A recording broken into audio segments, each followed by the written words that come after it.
Hi, Westview family.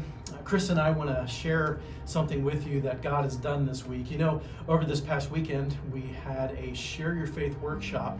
Randall Wood from Evangelism Explosion came out and taught an all-day workshop and told us a very simple way to share our faith using the 5 fingers on our hand. And I've been praying, and I know Chris and others who have been through this really want the momentum to really continue with evangelism here at Westview Baptist Church. That's really how you grow the church.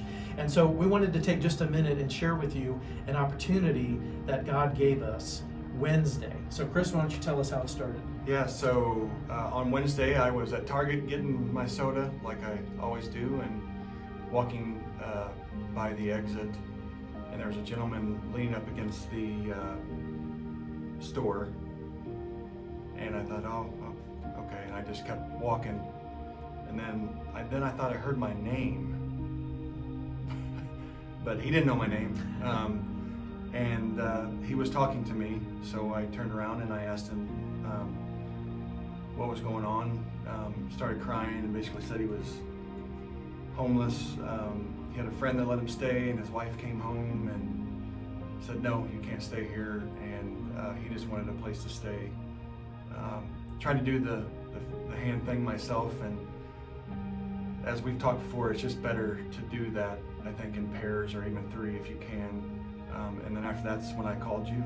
Okay, so I got this call from Chris. It was about 8:30 in the morning, and he said, "Hey, I've got this situation going on. This man needs some help." And so I said, "Well, hey, you want me to come on out and we can talk to him?" So I hopped in the truck and ran over to Target and met Jamal.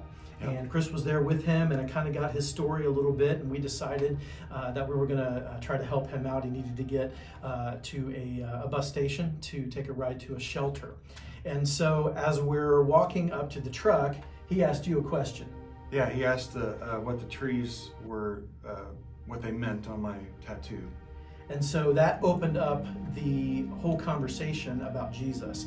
And so we got in the truck and we started heading out there, and we had a captive audience at that point, right? He wasn't going to jump out at 40 miles an hour. We had his attention. We did. And so God just orchestrated a way for us to begin to talk to Jamal through the 5 pieces of the Share Your Faith workshop that we learned. And so while we were on the road, we had just enough time to do it. He was engaged, he was asking questions. And one thing that I wanted to point out is, for those of you who were at the workshop, the 4th finger, well, I guess on your left hand it would be the ring finger, is the one that actually refers to Christ. And we talk about the fact that Jesus is God and he is man. And after I shared that with him, I said, "Well, Jamal, who is Jesus to you? Who do you understand him to be?" And I think he said, "Isn't he God's son?" And then he goes, "Well, tell me the story." And so I'm like, "Yeah, absolutely. I'm happy to tell you the story."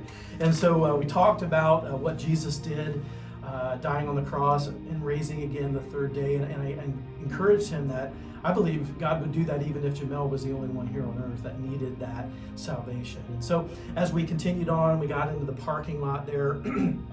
We had just a couple of minutes before we were going to get him his bus ticket. And I had an opportunity to just ask him if what I had just shared with him made sense. And he said, "Yeah, that makes a lot of sense."